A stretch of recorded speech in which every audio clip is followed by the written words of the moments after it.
Hello everybody. If we haven't met yet, my name is Yelena and welcome to my channel. But if we have met, then welcome back and happy full moon, you guys. We have reached another full moon. I just absolutely love the full moon energy. I get so excited about making this video each and every month. And I'm even more excited because it's eclipse season. Yay! And eclipse season is my favorite, even though it means upheaval, change, and flip in the script, if you know what I mean. But if you don't know what I mean, I am so super excited to teach you all about it today. So stick around. We're going to be starting with a little bit of astronomy to give you some details of how this even works out in the sky. Moving on to a brief astrology reading, and then finishing off with our ritual and guided meditation. So make sure you stick around all the way to the end. It will be so very beneficial because we're going to be cultivating some trust during these changing times.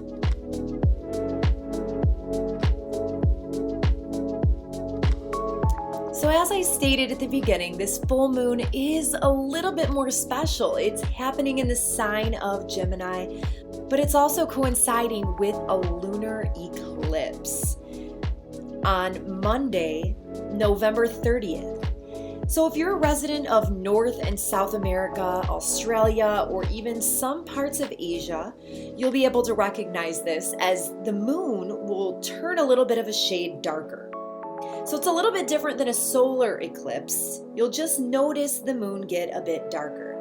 And it's going to last for about 4 hours and 21 minutes or so. It occurs beginning at 2:32 a.m. Eastern Standard Time with its max phase, so that's probably the time when you'll notice it the most, around 4:42 a.m. So let's pray for clear skies so that we can see it with our own eyes. And yeah, you'll have to get up a little bit early if you want to check this out.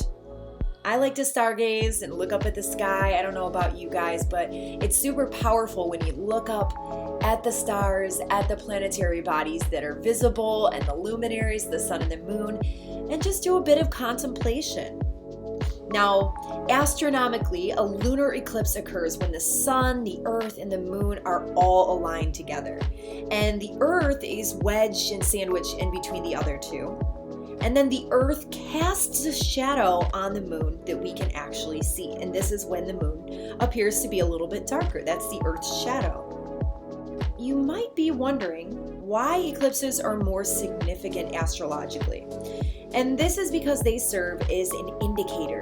It's a giant flag or a signpost, or was thought to be some sort of omen from the ancients, that the universe is trying to get our attention about something that's changing or going to change or needs to change in our lives. Now, eclipses can confuse some people because I think they expect events to happen immediately. And while they can, they don't always. And this is something that can carry through all the way and culminate towards the next eclipse season, which is about 6 months away. However, majority of the events will occur from now into the next 3 months. Eclipses have been known to force change upon us, and because of their connection with the nodes of the moon in the sky, there is a large fated element to all of it. The nodes of the moon pertaining to karma and our life direction. Okay, now just as a side note, I want to clarify some things because I know that people get a bit confused as to what fate is and what karma is. So throughout my studies, and more recently my studies of ancient astrology, I've had a lot of clarification on this. Now, fate is not just something in our lives that's deterministic. Fate is very simple. It is the outcome of our past choices, the choices that we've made. Now, karma is a word which means action, and that's exactly what it is. It's a constant cycle in our life of the choices that we make and then the actions that follow, followed by the reactions. So it's just constant action and then reaction. Action and then reaction. You make a choice and then something happens after that choice. I know a lot of people believe that karma is if you're a bad person, something bad is going to happen to you. And while you know what? Sometimes that is true in life. We make some bad choices and the reaction that comes out of it is not necessarily something that we want. But it doesn't always mean that if you kidnap somebody, someday someone will kidnap you. So I just wanted to give a little bit of clarification on what these types of topics mean. A couple more side notes here. Eclipses arrive in pairs. Now, sometimes this is 2, and sometimes in more rare occasions, they'll show up in groups of 3. This is why astrologers refer to these time periods in which these eclipses fall in as eclipse season. They have the ability to completely shift things and the trajectory of things, of how things are playing out. So we really have no idea what is about to happen, what twists and turns may be occurring in our lives and in the lives of the collective as a whole, playing out on a world stage. So this happens out in the world as well as in our individual lives. Now, this winter eclipse season is going to have 2 eclipses, one at the end of November, this one coming up on Monday, and then another one occurring December 14th, which we'll discuss in a later video. That one is a solar eclipse. So we're just going to stick with the theme of lunar eclipses right now. These eclipses with the moon may signify the following ideas in our lives, things that include endings, a culmination of some sort or a completion, a door closing, letting go of something, a resolution, and maybe a closure of some sort. Now, as I was explaining karma a bit earlier, as an action which causes a reaction resulting from our choices in life, and with eclipses being karmic in nature, which would have to do with these actions and reactions, right? This will be all rooted to something in the past, our past choices that we've made, past actions that we've taken. Here are a couple examples of how these could play out.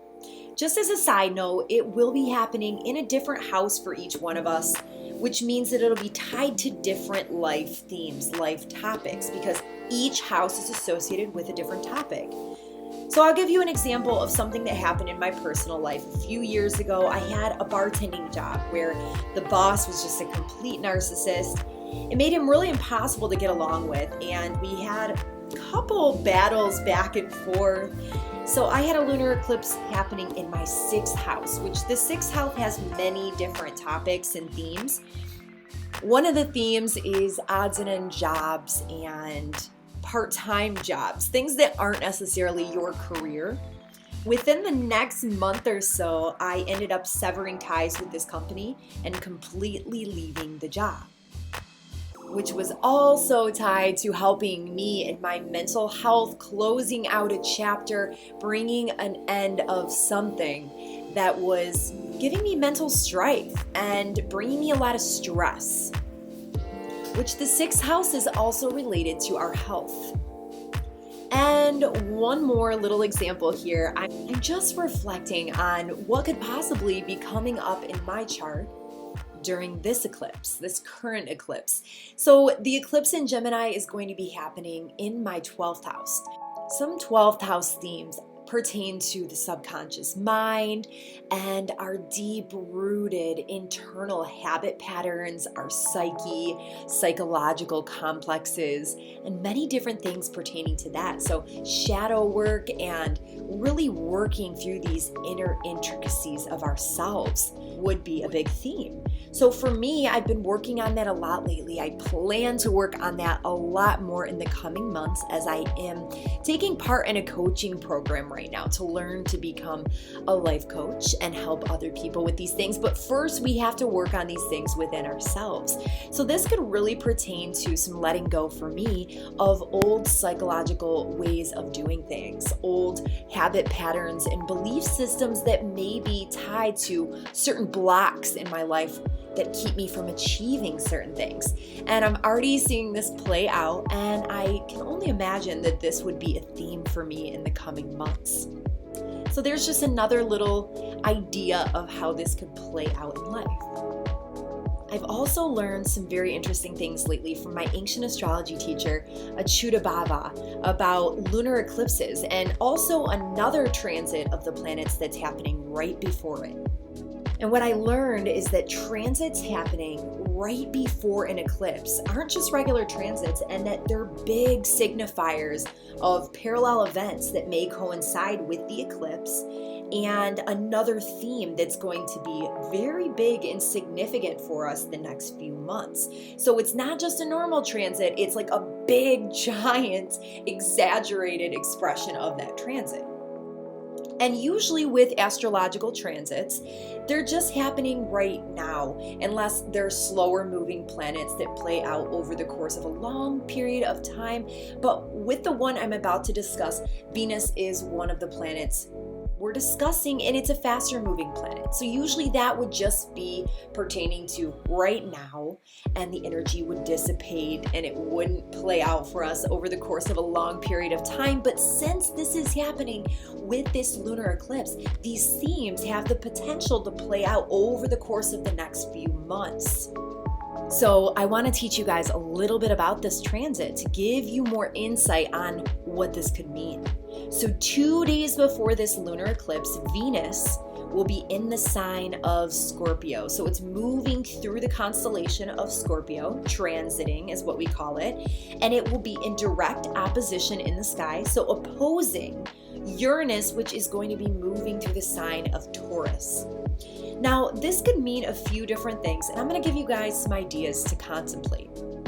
First and foremost, this could indicate a sudden and unexpected twist in a relationship in your life. Now, this doesn't just have to pertain to love. This could also pertain to friendships, business partnerships, or anything for that matter. And this could be for good or for bad. It could indicate that something unusual and out of the ordinary might happen. Now, just to give some more examples, this could indicate cheating, affairs, maybe one partner wanting an open or more exploratory type of relationship. So these could put some wedges in the flow of how your relationship was going and twist it around a bit. Another theme that could play out is coming out. And this could have ties to an individual expressing an interest in the opposite sex and maybe a unique love interest of some sort. This could also indicate an incoming relationship that's a bit unusual. And this relationship is so out of the ordinary for you, but it energizes and electrifies you. But that fades quickly and isn't necessarily stable. However, if you are the type of person who has prominent Uranus in your natal chart, maybe this is the type of relationship you need in your life to really catapult you forward on a different trajectory in your life. And then in that example, this relationship may stick, but you probably won't know that until you've explored the relationship for a bit. And one final theme that I want to bring up today is money, because Venus has ties to money and how we spend money, the things that we enjoy spending money on.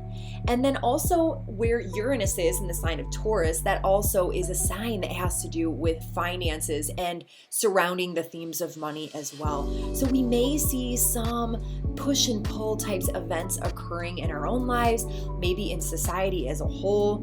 I'm not really sure. I've heard word of an economic collapse of some sort happening in the near future, and maybe, just maybe, we'll see some of these themes tied up in the next few months with this eclipse and this specific transit right here. So here's a word of advice to all of you. If you're afraid of and resistant to new experiences, then this could be a very difficult time for you, as you will be going against the grain of whatever's trying to happen in your life. I urge you to release rigidity in the structures of your life and in your habits. Be adaptable, be flexible, do some journaling, do some reflection on these topics to see where you might be a little bit too rigid and inflexible in your life. Although Eclipses can be extremely disruptive and unexpected. It's definitely one of my favorite times of the year because I just love to welcome in evolution, growth, and change that helps me to reveal more of my true authentic nature, my true expression as a material version of the spirit soul, the divine spirit soul. This is a great time, you guys, for modalities which help to cleanse and revive the body, mind, and soul. If you have a meditation practice, it's always a great time to be doing that. Maybe some yoga, maybe dancing or moving the body in expressive ways. If you are interested or feel called to doing a cleanse of some sort at this time, that would always be something great to do as well. The moon will reveal to you the deep emotional states within that may have previously served an important purpose in your life, but are ready to be released and let go of so that you can evolve into a more advanced emotional state within yourself. I'd like for you to take some time to reflect on this statement.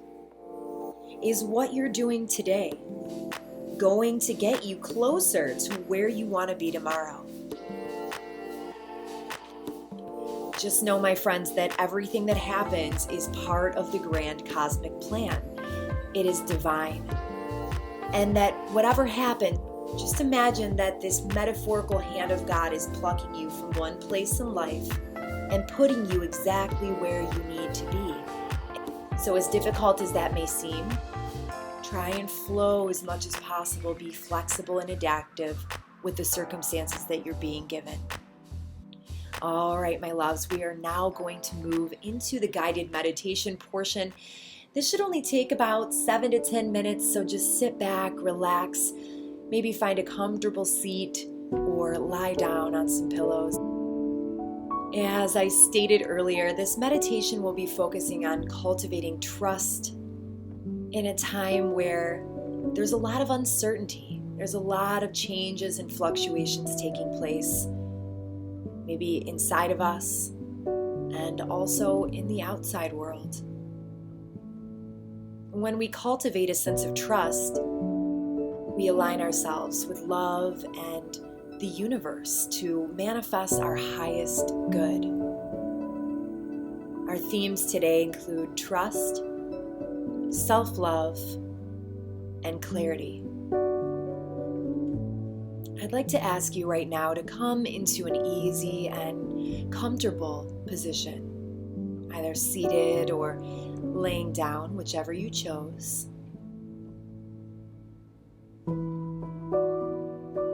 And if you need even more support, feel free to prop yourself up on a yoga block or a blanket.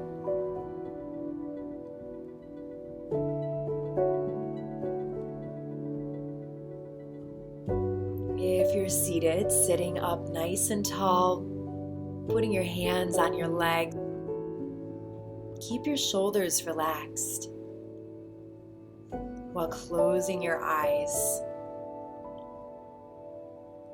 Now, I'd like to ask you to use your breath to help you relax even more.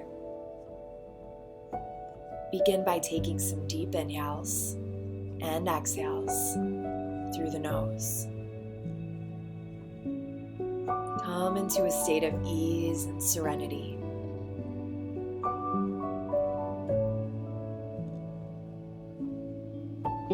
Inhaling and exhaling.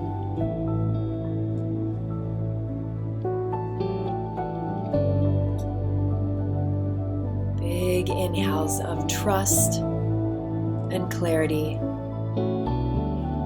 Exhaling doubt and fear.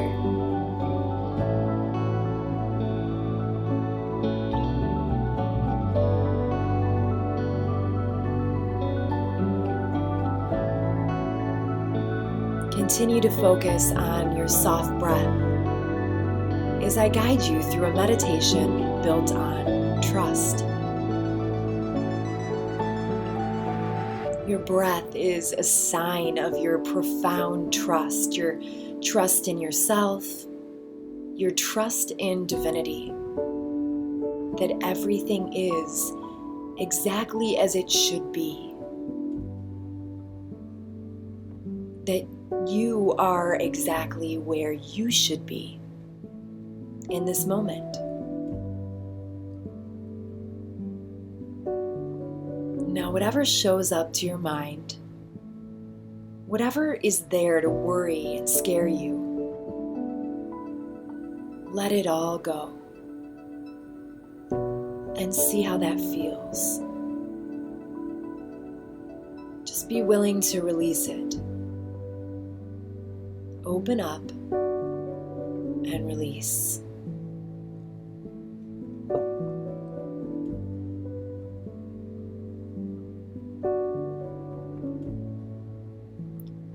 Now, it's totally normal if you have some doubts or uncertainty about this in your life. But let's just use this moment right here, right now, to let it go, even if it's just for now.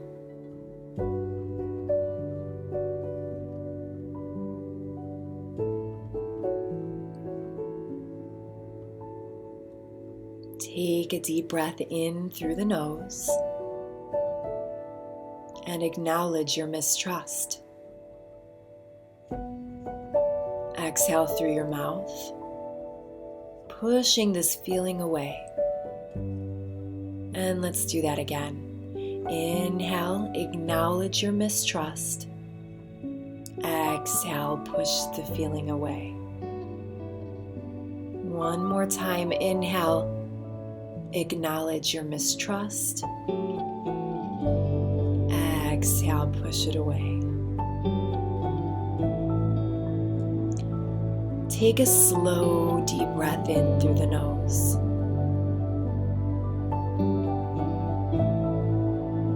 And as you hold that breath, notice the doubts that are showing up in your mind. Focus on them. Then exhale through your mouth with a loud sound. And do this one more time, making sure to hold that breath at the top.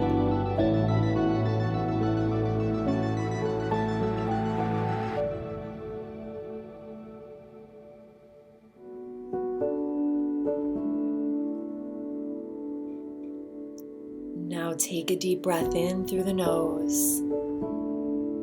Feel your emotions and your uncertainty. Exhale through your mouth with a sound. Now take a moment and bring your hands to your heart into Anjali Mudra. This is our prayer position. Begin to tune in and listen to the sound of your natural breathing coming back to normal.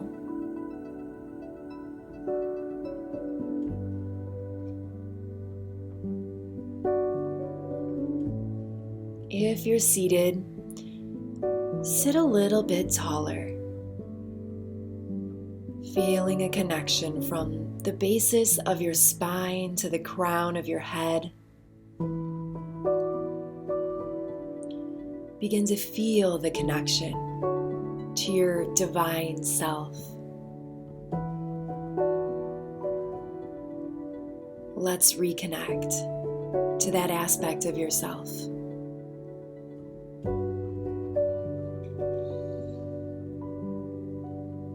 Whatever made you lose your trust, the trust in yourself, in others, or even in life itself, try to forget about it.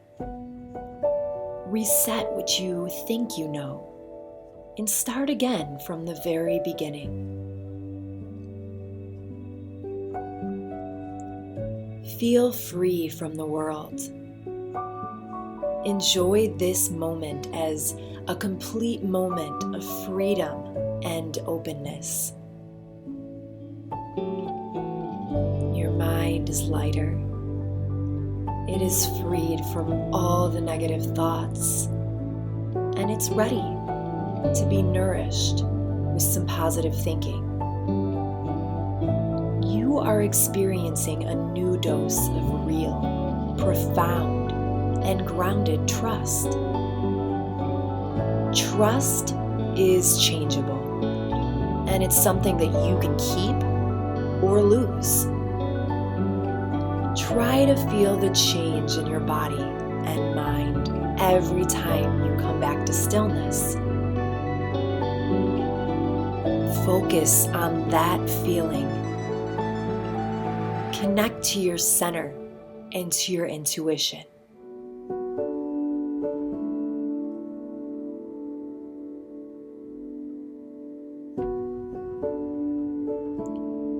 Trust in your ability to find your center and reconnect every time you choose to do so. You can do it.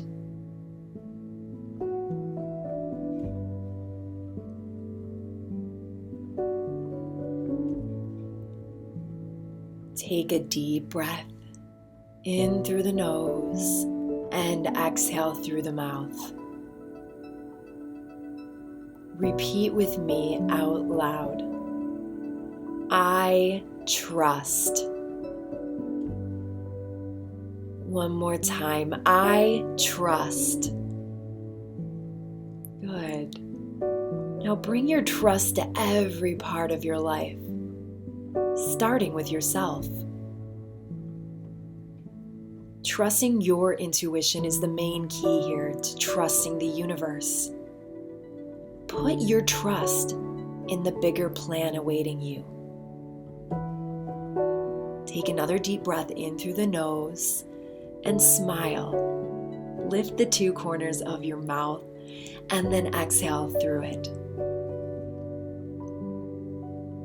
Feel your power to trust. Feel your instinct, your brand new ability to refocus and move from fear to faith. Trusting in love every step of the way. You are living a meaningful life.